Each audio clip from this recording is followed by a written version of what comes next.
하나님께서 우리에게 허락해 주신 말씀은 마태복음 2장 4절부터 6절까지의 말씀입니다. 마태복음 2장 4절부터 6절까지의 말씀 제가 읽어 올리겠습니다. 왕이 모든 대제사장과 백성의 서기관들을 모아 그리스도가 어디서 나겠느냐 물으니 이르되 유대 베들레헴이오니 이는 선지자로 이렇게 기록된 바 또 유대 땅 베들레헴아 너는 유대 거울 중에서 가장 작지 아니하도다. 내게서 한 다스리는 자가 나와서 내 백성 이스라엘의 목자가 되리라 하였음이니이다. 아멘. 여러분 대림절 잘 보내고 계세요? 대림절 하면은 무슨 단어가 떠오르세요? 저는 소망입니다. 그렇죠? 앞에도 적혀 있지만 오늘은요, 아름다운 인생을 소망합니다 라는 제목으로 같이 하나님의 말씀을 나누고자 합니다. 어릴 적에 성탄절을 생각하면은요, 눈이 내리고 아름다운 모습들이 많이 생각이 납니다. 예쁘고 아름답고 좋은 성탄이죠. 그러나 성탄의 이야기들 중에서 항상 좋은 것만 있는 것은 아닙니다. 어린 시절에 보았던 만화 중에서 아주 신선한 충격을 저에게 선사했던 그런 만화가 있었습니다. 바로 플란다스의 개라는 만화인데요. 원래 이 만화는 소설이 원작입니다. 1872년에 벨기에의 메리 루이스라는 여성이 쓴 소설이었습니다. 오래전 소설인데 그것을 가져다가 일본에서 1970년대에 52회 분량의 만화 영화로 만들어져서 우리나라와 일본에서 아주 크게 인기를 끌었던 만화였죠. 내용은 여러분도 대충은 기억하실 겁니다. 네로라고 하는 아이가 있었고요, 파트라슈라고 하는 개의 이야기죠. 플란다스의 개라 그래서 플란다스가 아닙니다. 파트라슈라는 개의 이야기입니다. 이 네로라는 아이는요, 부모님이 없어요. 일찌감치 고아가 되었고 외할아버지 밑에서 아주 가난하게 살면서 개에게 오히려 위로를 받으면서 할아버지를 모시며 살아가는 그런 불쌍한 아이입니다. 그런데 이 아이가 항상 웃는 얼굴로 소망을 잃지 않고 살아가요. 심지어 예쁜 여자친구도 있습니다. 그러면서 이야기가 아름답게 막 흘러갑니다. 배경도 얼마나 아름다운지 몰라요. 그런데 이 이야기가 뒤로 흘러가면, 종반부로 흘러갈수록 굉장히 가슴이 먹먹해집니다.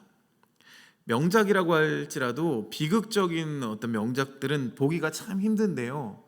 먼저는 이 네로의 외할아버지가 돌아가시죠. 외할아버지가 돌아가시면서 이제 아이 혼자 살아야 하는데 그 사는 방법들이 점점 어려워집니다. 이 아이는 그림을 그리는 게 취미였어요. 유일한 아이의 재능이었습니다. 그래서 그림 대회에 냈던 작품이 심사위원들의 어떤 사적인 감정과 어떤 농간으로 인해서 입선을 하지 못하게 되죠. 나중에 심사위원 한 사람이 이 아이를 가르치겠다고 찾아왔지만 이미 때는 늦었습니다. 또 이 아이가요, 동네 방앗간에 불이 났는데 불을 저지른 범인이라는 누명까지 쓰게 됩니다. 이런 비극들이 켜켜이 쌓이면서 이 아이가 어느 성탄의 밤에 너무나 배고프고 너무나 힘든 가운데 이 아이가 가장 보고 싶었던 그림을 성당에 가서 마지막 그림을 보면서 그만 숨을 거둡니다. 아주 유명한 그림인데요, 바로 루벤스의 십자가에서 내림이라는 그림입니다. 그림을 한번 띄워주시면 이 보고 싶었던 가운데 있는 그림인데요, 저 그림을 보면서 얼어 죽는 거예요. 마지막에 얼어 죽어요. 여러분, 어린 마음에 저는 이 결말이 이해가 되지 않았습니다. 만화 영화 중간중간에 그 배경들이 정말 아름답습니다. 그림도 아름답고 배경도 아름답고 모든 것이 아름다운데, 거기가 스위스인지 어딘지는 잘 모르겠지만 너무나 아름다운 그런 배경인데 내용은 너무나 슬픈 이야기인 거죠. 그 아름다운 배경 속에 있는 소년과 소녀 그리고 파트라슈, 이 이야기들도 굉장히 아름다운데 어른들이 보여주는 세계가 너무나 비극적이었다는 거예요. 이게 어쩌면 현실을 그리고 있는 건지도 모르겠습니다. 이런 결말 때문에 방송국에 항의 전화가 많이 왔다고 전해집니다. 이 만화가 각인이 되어서 제 마음속에 오랫동안 남아있어요. 그래서 성탄을 생각하면은 꼭 좋은 기억만 있는 것이 아니라 이런 한 조각의 아픈 그림도 있습니다. 성탄절이라고 하는 날이 어떤 사람들에게는 기쁘고 낭만적인 날로 기록되고 남아있을 때, 그러나 우리들의 현실에서는 어떤 사람들에게는 너무나 춥고 얼어 죽을 것 같은 그러한 날이자 또 슬픔의 날로 느껴지기도 하는 것 같아요. 사랑하는 하나교회 교우 여러분, 여러분들한테 성탄절은 어떠한 날입니까? 그냥 예수님이 오셨다고 교회에서 하는 행사와 메리 크리스마스 안부 인사를 주고받는 그러한 날입니까? 아니면 하나님의 구원을 기다리는 그런 날입니까? 저는 우리가 살아가는 시대를 보면 꼭 경제만 불황인가요? 우리 인생이 너무나 불황인 것 같아요. 풍성함이 없습니다. 바라기는 이 불황의 시대에 하나님이 오셔서 우리를 구원하시는, 이 얼어붙은 마음들을 구원하시는 큰 은혜가 이 성탄에 임하게 되기를 간절히 소망합니다. 성탄절은 그런 의미예요. 하나님이 우리에게 오신다라는 의미죠. 자, 오늘 말씀을 보면 하나님이 이 땅에 오셨다고 하는 것을 누가 먼저 알게 되었나요? 유대인들이 아닌 비유대인들이 먼저 알게 되었습니다. 자, 이 마태복음은요, 원래 유대인들을 위한 성경입니다. 유대인들아, 너희들을 위한 구세주가 오셨다라고 하면서 모든 용어들이 유대인들을 위한 용어들, 그래서 그들에게 친숙한 표현들로 하나님을 알려주는 말씀이 바로 마태복음이에요. 그렇게 유대인들을 위한 말씀인데 이 속에는 오히려 유대인들을 향한 꾸지람과 비판들이 아주 강하게 들어있는 것을 우리가 보게 돼요.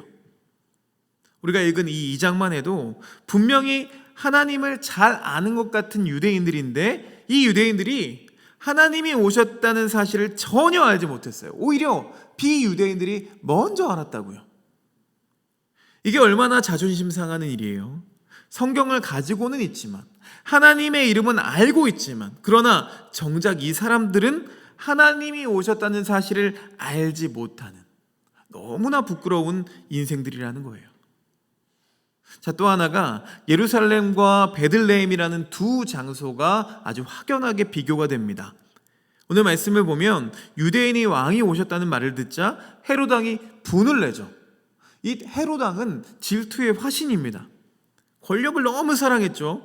권력을 위해서라면 자기 부인이나 어머니나 자기 아들까지도 사형시킬 수 있는, 그러니까 독살시킬 수 있는 그런 사람이 바로 헤롯이었어요.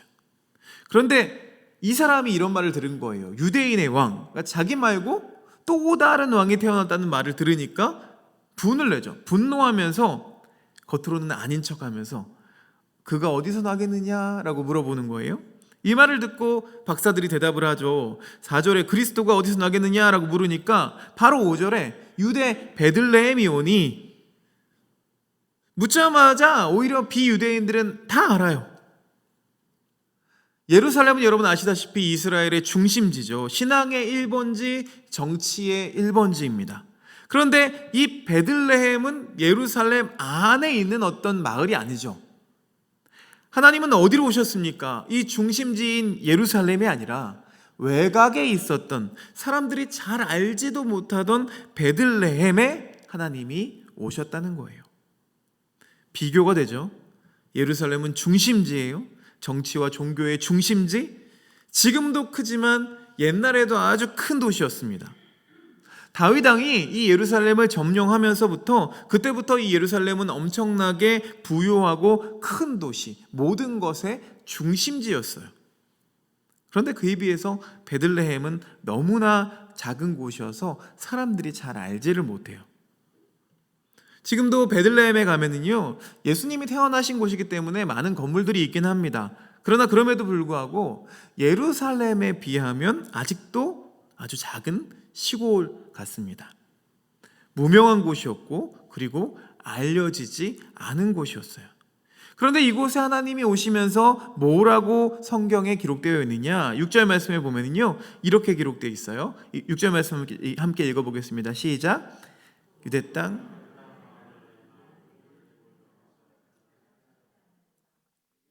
한 다스린 자가 나와서 내 백성 이스라엘의 목자가 되리라 하였음이니이다. 베들레헴을 보고 뭐라고 얘기해요? 작지 않다라는 거예요. 바로 이곳이 작은 동네이고 시골이고 외딴 곳이지만 그러나 너는 작지 않다. 다른 말로 하면 너는 위대한 도시라고 축복하고 계신 거죠. 전 이 말씀을 이렇게 바꿔보고 싶었어요. 신갈동아, 너는 결코 작지 아니하도다. 여러분, 이게 얼마나 위대한 말씀이에요. 저는 또 여기다가 우리의 이름을 좀 넣어봤으면 좋겠어요. 반석원아, 너는 결코 작지 아니하도다. 여러분, 자기의 이름을 한번 넣어서 한번 읽어볼까요? 결코 작지 아니하도다. 시작. 맞아요. 하나님이 우리 교우들 하나하나를 바라보시면서 뭐라고 말씀하시냐? 너는 결코 작지 않다. 너는 위대하다. 너는 참 아름답다. 라는 축복의 말씀들을 우리에게 해주신다는 거예요.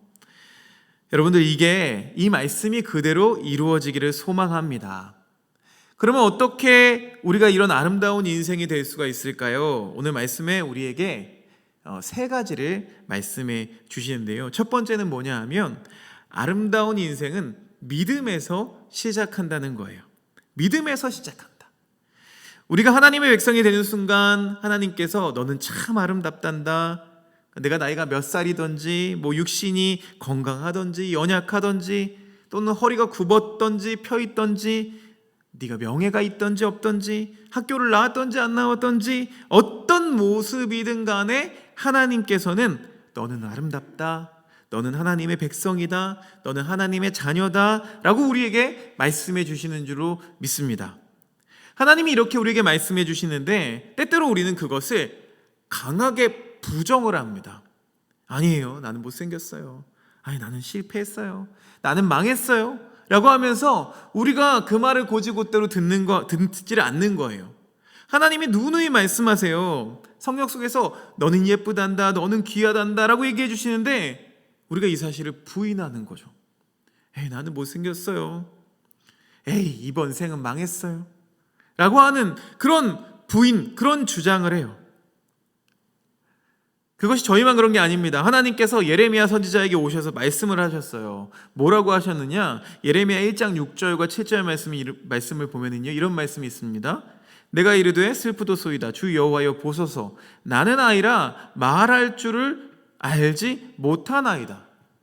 하나님이 와서 뭐라고 하셨냐면 예레미야 선지자에게 하나님께서 오셔서 말씀해 주시는 거예요. 내가 너를 쓰겠다. 그런데 예레미야가 하나님을 믿고 또 하나님의 음성을 들음에도 불구하고 이 선지자가 뭐라고 반박을 하느냐? 나는 아이라 말할 줄을 모릅니다. 말하는 재주가 없고 조리 있게 설명할 줄도 모르는 무능한 사람입니다 라고 말을 하는 거예요. 그런데 하나님이 이것에 대해서 뭐라고 말씀하시느냐? 이렇게 계속 말씀하세요. 내가 너를 누구에게 보내든지 너는 가며 내가 내게 무엇을 명령하든지 너는 말할지니라. 이게 무슨 뜻이에요? 하나님 말씀에 그냥 따르고 순종하라는 거예요. 믿으라는 거예요. 나를 믿어라. 하나님께서 오셔서 하나님의 음성을 들을 수 있는 이 선지자에게 이렇게 다가오셨는데 이 선지자 예레미야는 이렇게 주장하는 거죠. 아닙니다. 나는 아이라서, 나는 부족한 사람이라서, 나는 신학적 지식도 부족하고 사람들 대할 줄도 모르고 부끄럼도 많이 타고 나는 애 같은 그런 사람인데 뭘 나한테 오십니까? 라고 말하고 있는 것과 같은 거죠. 그런데 하나님 말씀하십니다. 내가 너를 사용하는데 내가 너를 귀하다라고 하는데 왜 너는 부인하느냐? 그렇게 말하지 말아라 라고 하나님이 말씀하세요. 여러분, 오늘 우리에게 동일하게 말씀해 주십니다. 우리는 하나님의 말씀을 거역하고 부인하지 않기를 바랍니다. 하나님이 너의 하나님이고 너는 나의 아들이고 딸이다 라고 말씀하시면 뭐라고 대답해야 될까요? 네, 저는 하나님의 아들이고 딸입니다 라고 하면서 내 삶을, 내 존재를 귀하게 여김이 마땅한 줄로 믿습니다. 여러분 한번 따라해 볼까요? 나는 아름답습니다. 시작. 그냥 하니까 안 예쁜 것 같아요. 꽃받침을 하고 시작. 나는 아름답습니다. 우리 옆 사람을 보면서 한번 더 해볼까요? 이렇게 보면서 시작. 당신은 아름답습니다. 이것이 하나님이 원하시는 고백인 줄로 믿습니다. 두 번째, 아름다운 인생은 예수님이 계시기 때문에 그렇습니다. 베들레헴은 외곽에 있던 도시라고 했어요. 예루살렘 주위에 수많은 외곽 도시가 있었는데 이름도 없는 동네들이 참 많이 있었어요. 그런데 그 가운데서 왜 베들레헴을 콕 집어서 너는 결코 작지 아니하도다 라고 말씀하셨을까요? 이유는 단 한 가지죠. 하나님이 이곳에 오셨기 때문에 그렇습니다. 그 동네이기 때문에 그래요. 그곳에 뭐 아름다운 건축물이 있었던 것도 아니고 랜드마크가 있거나 뭐 경제적으로 부흥하거나 일할 거리가 있기 때문에 작지 않다라고 말씀하신 게 아니라는 거죠. 그곳에 예수님이 오시기 때문에, 하나님의 아들이 임하시는 곳이기 때문에 너는 결코 작지 않다라는 말씀을 하시는 거예요. 여러분, 우리 인생이 무엇으로 빛날 수 있겠습니까? 우리가 명예로 빛이 날 수 있을까요? 우리가 좋은 직장을 다녀서 그 명함을 하나 가지고 다니면 그것이 우리의 자랑이 될 수 있을까요? 이 땅에서 우리가 자랑할 수 있는 것들은 아무것도 없어요. 요즘 대입 시즌이어서 얼마나 많은 자녀들이, 청년들이 실망하고 낙담하게 될지 미리 마음이 참 아파요. 사실 학교라는 게 참 별거 아니잖아요. 지나보면 별것도 아닌데 이거 하나에 매여가지고 이것보다 더 중요한 것들이 많은데 이것 때문에 내 인생은 망했어 라고 하면서 괴로워하는 우리 자녀들이 얼마나 많은지, 그냥 또 지나가면 또 다른 더 큰 문제들을 겪게 될 텐데 왜 우리는 그것을 영원한 것 마냥 여길까요?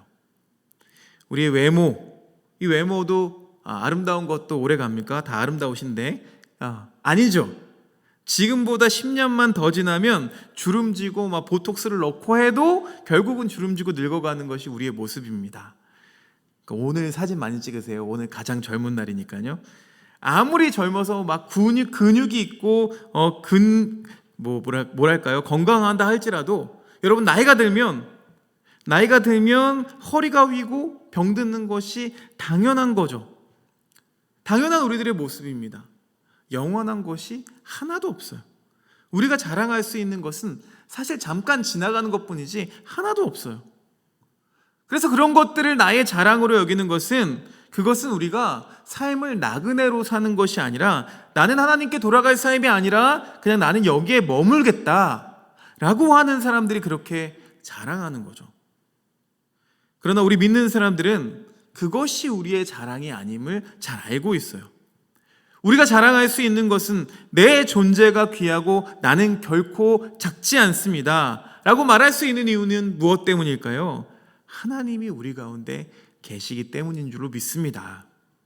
하나님이 우리 안에 계실 때 비로소 우리 존재가 값어치 있고 빛이 나게 되는 거죠. 스바냐 3장 17절 말씀, 우리 박영성 목사님이 가끔 불러주시는 찬양인데, 너희 하나님 여호와가 너희 가운데 계시니 그러면 어떻게 무슨 일이 생깁니까? 그는 구원을 베푸실 전능자이시라. 그로 말미암아 기쁨을 이기지 못하시며 너를 잠잠히 사랑하시며 너로 말미암아 즐거이 부르며 기뻐하시리라. 하나님 뭐라고 하세요? 하나님이 너희 가운데 계시면 우리가 학벌을 얻어요? 명예를 얻어요? 돈을 많이 법니까? 이런 것들이 우리의 자랑이 아니라는 거죠. 우리의 진정한 자랑, 우리가 정말 위대해지고 아름다운 인생이 되고 정말 잘 산다고 말할 수 있는 그런 것들은 다 어디에 있느냐? 하나님이 우리 가운데 계실 때에, 우리 속에 계실 때에 바로 위대한 인생, 아름다운 인생이 이루어진다는 거죠. 그런 우리의 모습을 보면서 하나님이 또 기쁨을 이기지 못하신대요. 너무 즐거워하신대요. 즐거이 노래를 부르면서 기뻐하신대요. 여러분, 이 성탄에 우리가 사모해야 될 것이 무엇입니까? 어떻게 보면 이 플란다스에게는요, 정말 우리의 현실을 말해주고 있는 것 같아요. 너무나 얼어 죽을 것 같은 추운 현실들, 돈이 없으면 인정받지 못하고 학벌이 없고 직장이 없으면 구박받고 자랑할 수 없는 그런 시대 가운데 하나님은 우리에게 이 성탄이라는 이 시즌을 통해서 하나님이 계시다는 것만으로도 나의 존재가 귀하고 아름답다라고 하는 그 축복을 깨닫게 하시는 줄로 믿습니다. 마지막으로 세 번째는 아름다운 인생은 장래에 있다는 것입니다. 하나님이 베들레헴에게 말합니다. 너는 결코 작지 않다라고 하시면서 뒤에 이유를 말씀해 주시죠. 뭐라고 하셨나요? 내게서 한 다스리는 자가 나와서 내 백성 이스라엘의 목자가 되리라. 이게 지금의 일인가요? 장래의 일이죠. 너 베들레헴아, 너에게서 한 다스리는 사람이 나올 것이다. 그리고 그 사람이 이 미래의 이스라엘의 목자가 될 것이다 라고 하시면서 미래형으로 우리에게 말씀을 던져주고 계세요. 우리가 하나님을 믿는다는 것은, 믿음을 갖는다고 하는 것은 이제 더 이상 내 힘으로 사는 게 아니죠. 내 능력과 내 의지로 살아간다는 게 아니에요. 여러분, 우리가 예수를 믿는다는 것은 우리의 의지를 약하게 하는 것이 그렇다고 또 아닙니다. 우리의 능력을 약하게 하는 게 아니에요. 그러나 우리의 능력껏 어디까지 할 수 있겠어요? 우리가 건강을 가지고 있지만 이것이 몇십 년이나 가겠어요? 과연 우리의 의지가 몇 살까지 가겠습니까? 프리드리히 니체라는 사람이 신은 죽었다라고 이렇게 말을 했습니다. 물론 다른 사람들이 말한 것들을 인용한 그런 문구이긴 합니다. 신은 죽었다라고 말하면서 이제는 신을 의지하지 말고 종교를 의지하지 말고 우리가 일어나자. 이 사상이 뭐냐면 위버맨시라는 사상이에요. 초월의 인간, 이런 뜻입니다. 하나님을 의지하지 마라. 너에게는 의지가 있다. 너에게는 힘이 있다. 능력이 있다. 그것을 믿으라는 게 니체의 주장이었어요. 참 좋은 말인 것 같죠. 지금도 많은 영향력을 끼치고 있습니다.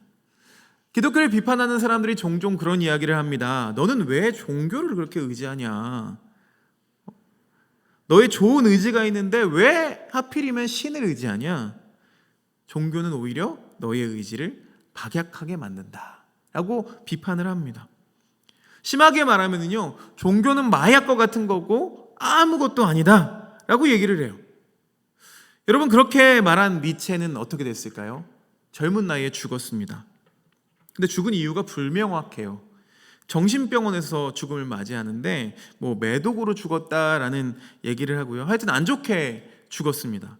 그런데 이 사람이 마지막에 어떻게 죽었냐 하면 젊어서 이 사람이 정신병으로 죽은 거예요. 정신병으로. 정신이 온전할 때 한마디 말을 하고 또 정신이 나가면 또 딴 얘기를 합니다. 그래서 마지막에 이분이 쓴 책 중에서 학자들은 그런 얘기를 해요. 어떤 책이 정신이 멀쩡할 때 쓰고 어떤 책은 정신이 나갔을 때 썼는지 도저히 알 수가 없다.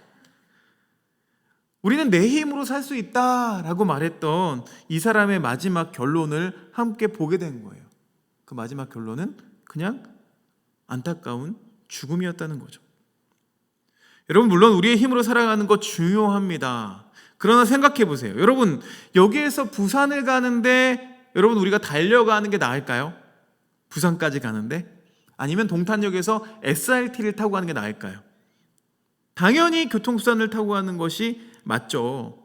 근데 교통수단을 못 믿는 사람은 아마 두 다리를 믿고 가야겠죠. 그런데 그런 분은 아마 거의 없을 거예요. 하나님이 우리에게 말씀하시는 것이 무엇이냐? 이제 하나님이 오신다는 거예요. 하나님이 오셔서 우리의 힘이 되시고 우리의 능력이 되어주시고 우리는 단지 그 하나님을 믿기만 하면 된다는 거예요. 그러면 우리를 그 목적지까지 도착하도록 우리를 이끌어 주실 것을 믿고 그 주님을 의지하면 우리를 그곳에 반드시 도착하게 해주신다는 거예요. 이것이 바로 믿음인 줄로 믿습니다. 우리의 미래를 생각하면 아마 성탄 시즌임에도 불구하고 여러분들 중에서도 마음에 불황이 든 분들이 분명히 있을 거예요. 내년을 한번 생각해 보면 내 월급은 또 그대로 올 것 같고 다른 것들은 다 오르는 그런 상상을 하게 되죠. 너무너무 가슴이 답답한 그런 분들이 계실지도 모르겠어요. 직장을 운영하는데 직원들 월급 주려고 하면은 그 월급 날만 되면 얼굴이 하얗게 질려버리는 그런 분들이 분명히 계실지도 몰라요. 우리가 우리 힘으로 살아가는 것, 그것은 계속 하다 보면 그것을 어디까지 할 수 있을지 잘 모르겠어요. 그러나 이 모든 것들을 뛰어넘어서 우리를 존재하게 하시고 우리를 행하게 하시는 우리 하나님을 우리가 마땅히 의지해야 할 줄로 믿습니다. 이 장래의 일, 미래의 일을 생각해 보면 이 성탄절 시즌에 장래의 일을 생각하면서 걱정과 불안이 우리를 덮어버리는 것이 아니라 경제적 불안뿐만이 아니라 영적 불안이 우리 하나님이 주시는 오늘 주제 제목처럼 소망합니다. 하나님이 주시는 소망이 우리 가운데 역사하게 되기를 소망합니다. 믿음이라는 게 뭐라고요? 믿음이라는 것은 하나님을 의지하는 거라고요. 이제 올해 시간이 얼마 남지 않았죠. 제 모습을 돌아보면 참 연약했다는 것을 많이 느낍니다. 부족한 것도 참 많았고 실수한 것도 참 많았어요. 심지어 우리 교우들에게도 그런 실수들을 해요. 바라기는 다 이해하고 덮어주시기를 부탁을 드립니다.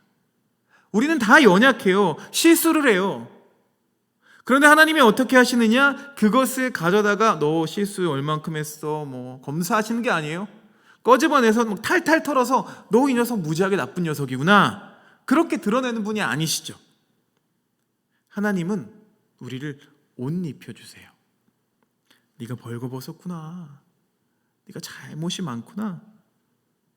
그런데 그런 우리를 향해서 옷을 덮어주시면서 우리를 이해해 주시는 그런 분이세요. 이사야 61장 3절 말씀에 보면은요, 이런 말씀이 나옵니다. 함께 읽어볼까요? 시작.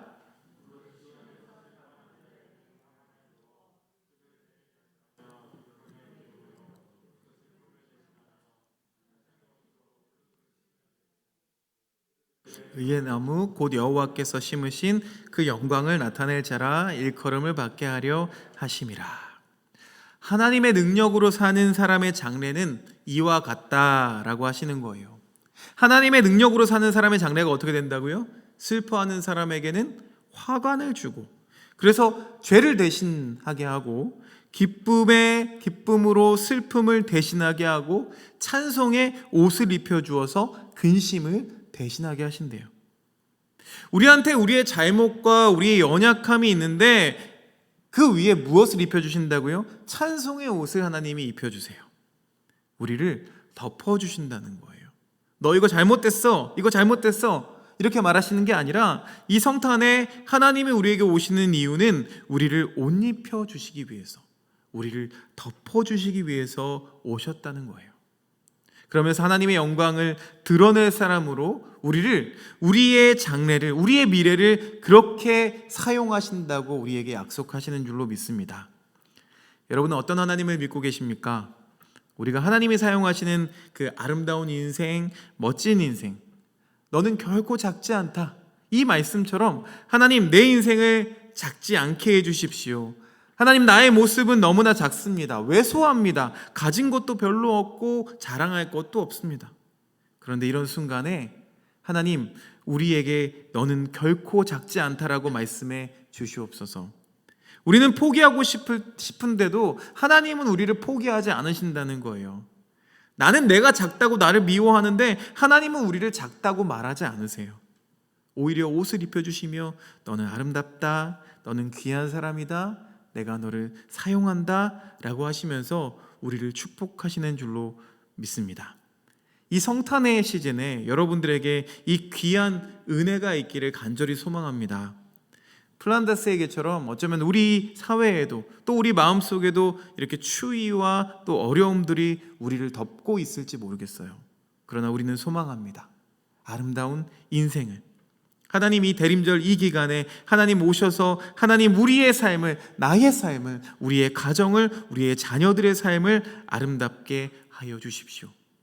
하나님이 계시기 때문에 나를 아름답게 만들어주시는 그 은혜가 임하기를 소망합니다 라고 기도했으면 좋겠습니다. 찬양 중에 이런 찬양이 있습니다. 주는 완전합니다 라는 찬양이 있어요. 이 찬양을 같이 불러볼 텐데요, 이 찬양 제가 아는 분이 작사를 했습니다. 그래서 제가 듣자마자 이렇게 메시지를 보냈어요. 너무 감사하다고 메시지를 보냈습니다. 가사를 보면은요, 우리는 오늘을 힘겨워합니다. 주 뜻을 이루며 살기에는 부족합니다. 우린 연약합니다. 힘겨워합니다. 부족합니다. 여러분, 이게 우리들의 모습인 거죠. 또 고백합니다. 주여, 우린 넘어집니다. 오늘 하루 또 실수합니다. 주의 긍휼을 구하는 죄인입니다. 넘어집니다. 실수합니다. 죄인입니다. 이게 우리들의 모습이라는 거예요. 누가 무엇을 자랑할 수가 있겠어요?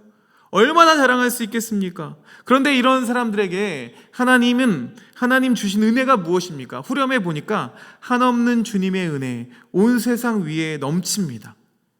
가릴 수 없는 주의 영광이 온 땅 위에 충만합니다. 하나님의 영광이 충만해요. 이게 바로 우리가 예수님을 믿고 그리고 기대하는 은혜인 줄로 믿습니다. 바라기는 여러분 마음에 이제는 우리가 실수한 것들 그것만이 남는 것이 아니라 이제는 그 하나님의 은혜, 하나님의 영광 이런 것들이 우리를 채우게 되기를 간절히 소망합니다. 우리 기도하는 마음으로 이 찬양 함께 불렀으면 좋겠어요.